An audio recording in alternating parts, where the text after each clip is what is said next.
Et je ne regrette rien. Je remercie Dieu de m'avoir donné ça. Ça a été pour moi un enrichissement exceptionnel.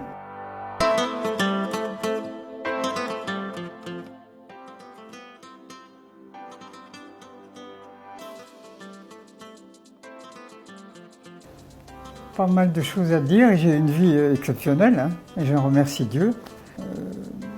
Exceptionnelle à plusieurs titres. Hein. D'abord, je suis né dans une famille qui a été rapidement, c'est l'habitude en Mauritanie, mais en France c'est vrai aussi, désunie. Donc j'ai été élevé par ma mère, à laquelle je dois, sinon tout, du moins beaucoup. Hein. Et c'est à la fin de mes études juridiques, enfin presque à la fin, que j'ai rencontré un homme d'exception, qui est devenu plus tard le président Ould Daddah. À l'époque, je ne savais pas. Il se préparait à être avocat et moi magistrat, donc deux professions complémentaires mais différentes quand même.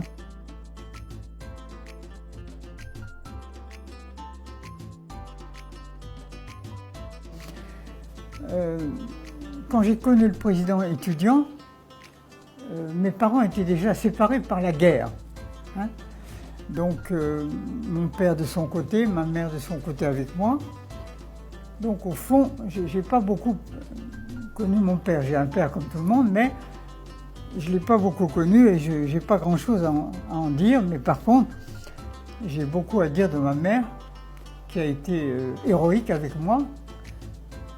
Bon, jusqu'au bac, il n'y avait pas trop de problèmes, mais quand je lui ai dit que je voulais faire des études supérieures, nous étions pauvres.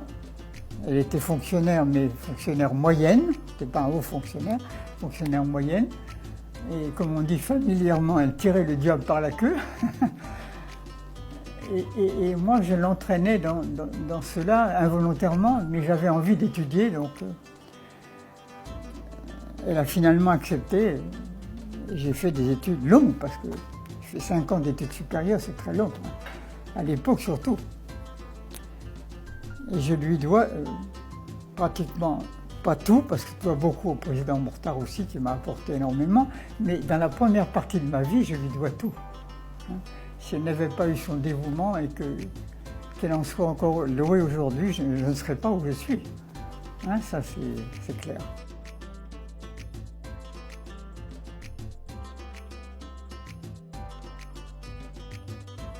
Un pays que je ne connais pas.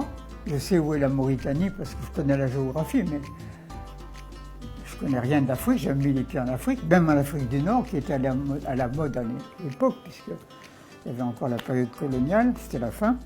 Bon, moi, personnellement, j'étais très excité, je suis d'ailleurs toujours, mais je l'étais beaucoup à l'époque, j'étais jeune. Et j'étais anticolonialiste à fond, hein, absolument à fond. Et j'avais, dans la faculté de droit, c'était pas le meilleur endroit pour faire valoir mes valeurs, mes croyances. J'étais réactionnaire au maximum, j'espère que ça a changé aujourd'hui, mais en tout cas à l'époque, c'était pas le cas. Sauf, comme je l'ai dit, au groupe catholique, où on respirait un peu. Un peu.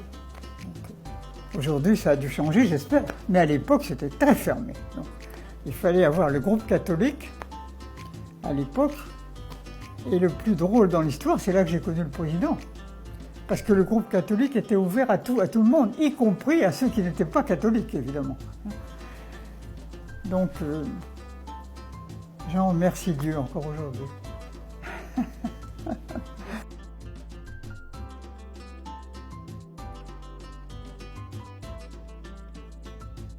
Quand je lui ai dit que je connaissais un musulman, que j'allais épouser, alors ça a été le...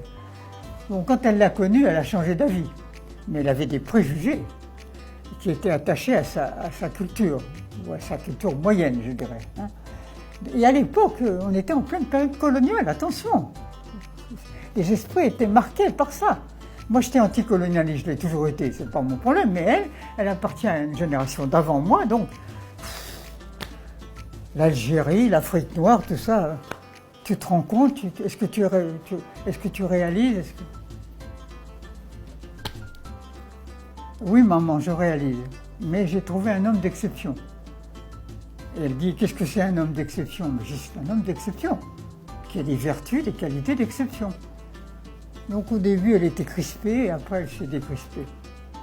Parce qu'avec Mokhtar, on ne peut pas ne pas se décrisper.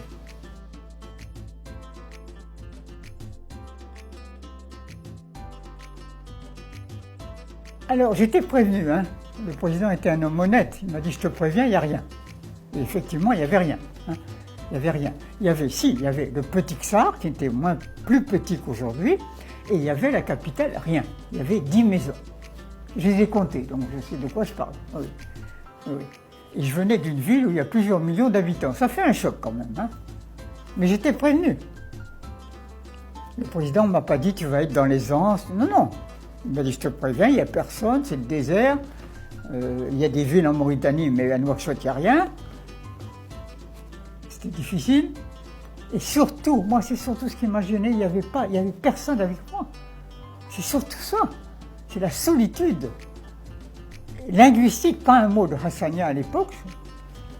Je parlais le français et l'anglais, je me débrouillais bien en anglais, mais c'est tout. Hein.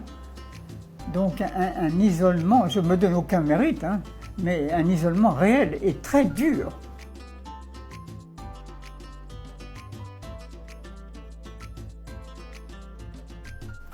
Il a joué un grand rôle. Sa mère aussi d'ailleurs, mais surtout son père qui avait une autorité, une place dans cette société. Je n'ai pas le souvenir, et je ne l'aurai jamais, d'un geste, d'une remarque, d'une attitude de Mohamed Ould Dada qui me soit nuisible. Bon, quand je vais le voir, je couvre ma tête, j'essaye de ne pas le choquer. Il ne se fait pas d'illusions. Il sait très bien que quand je ne suis pas avec lui, je suis heureux. Et il accepte ça. C'est un homme d'exception, je n'hésite pas à le dire, d'exception qui m'a donné la clé d'entrer dans cette société. Je lui dois beaucoup. À l'époque, je ne réalisais pas cela parce que je ne connaissais rien de la Mauritanie. Mais quel sacrifice, je ne sais pas, quelle ouverture d'esprit, quelle culture, hein, de sa part. Et je lui en rends grâce aujourd'hui.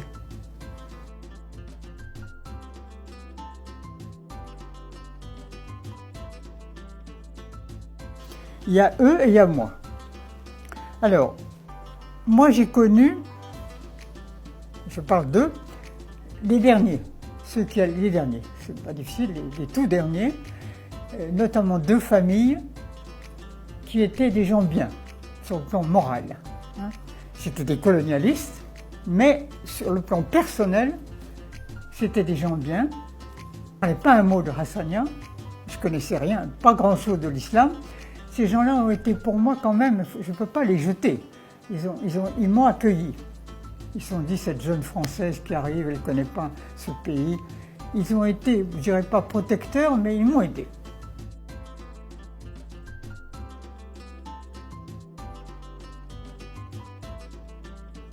Dès que je suis installé avec le président, des femmes, vos grands-mères maintenant, venaient me voir.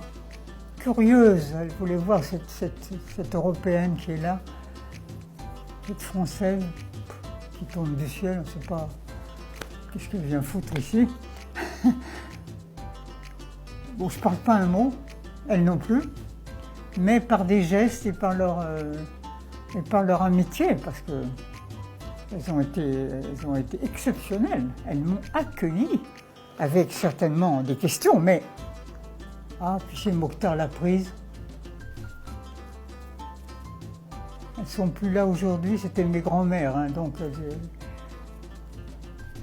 et qu'elles soient récompensées de leur bonté. J'en ai un souvenir ineffaçable. Ineffaçable, je dis bien ineffaçable.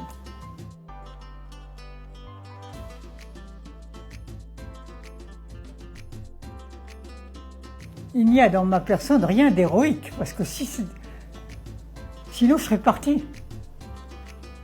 J'aurais dit au président, je ne peux pas, je m'en vais. Or j'ai cru à ce qu'il faisait. Donc j'ai dû accepter toutes les souffrances, parce qu'il y en a eu, qui ont été engendrées par son... Comment est-ce qu'on peut dire, il y a un mot en français, par son audace, par son courage. Hein. C'est à prendre ou à laisser. J'ai pris et je ne regrette pas. Moi, quand j'ai connu le président en 3e année de droit, c'était un étudiant très sage, très sérieux, très studieux aussi. J'imaginais absolument pas qu'il allait, j'en savais absolument rien, on était en période coloniale, fin de la période coloniale, qu'il allait être l'être, le chef qu'il allait être, avec son autorité, avec sa force, ça je ne savais pas. C'était pas visible, c'était pas lisible sur le personnage que j'ai connu.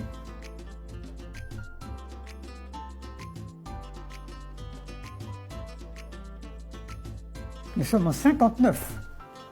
La période coloniale est à peine terminée. L'Algérie est encore française. Et j'en passe et des meilleurs. Il a pris un risque majeur. De la part du président, ça a été un grand courage. C'est extraordinaire vis-à-vis de sa société. Les Français ont colonisé ce pays pendant 60 ans. Et que je sache, il n'y a qu'à me regarder, je suis originaire de ce pays. Mais je pense que Dieu nous a protégés, lui et moi, incontestablement.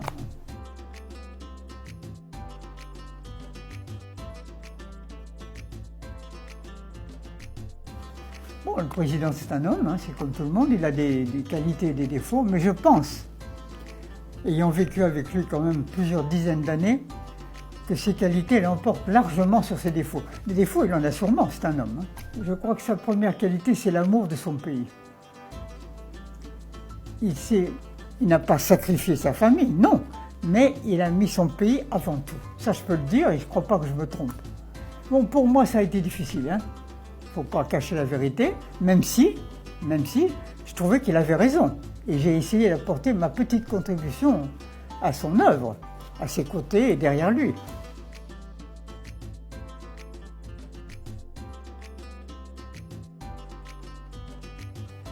Moi, j'aime ce pays. Je suis né en France, 14e arrondissement à Paris. Je dois beaucoup à la France, parce qu'elle m'a formé.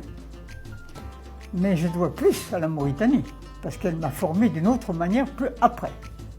Bon, si on me disait, est-ce que vous devez plus, c'est idiot comme question, mais est-ce que vous devez plus à la France qu'à la Mauritanie? La France, je vous ai dit ce que je lui dois, mais ce que m'a donné la Mauritanie, c'est une autre paire de manches. C'est plus compliqué et plus riche, je crois. Pour moi.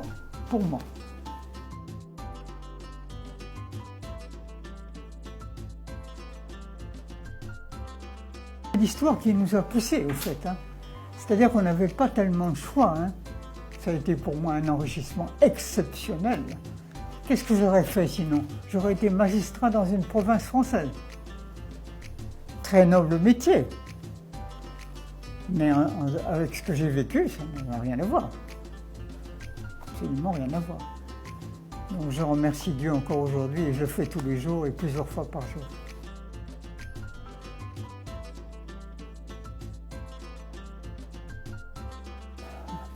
Quels sont mon espoir?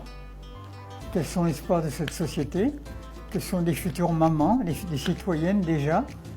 Et que la Mauritanie ne se fera pas sans elles. Et qu'elles ont un rôle majeur à y jouer, même si nos frères et nos fils ont un rôle majeur aussi. Mais on a essayé, j'ai essayé, et avec d'autres femmes, je ne suis pas toute seule, il y a des tas de femmes qui ont fait des sacrifices, d'ouvrir la voie.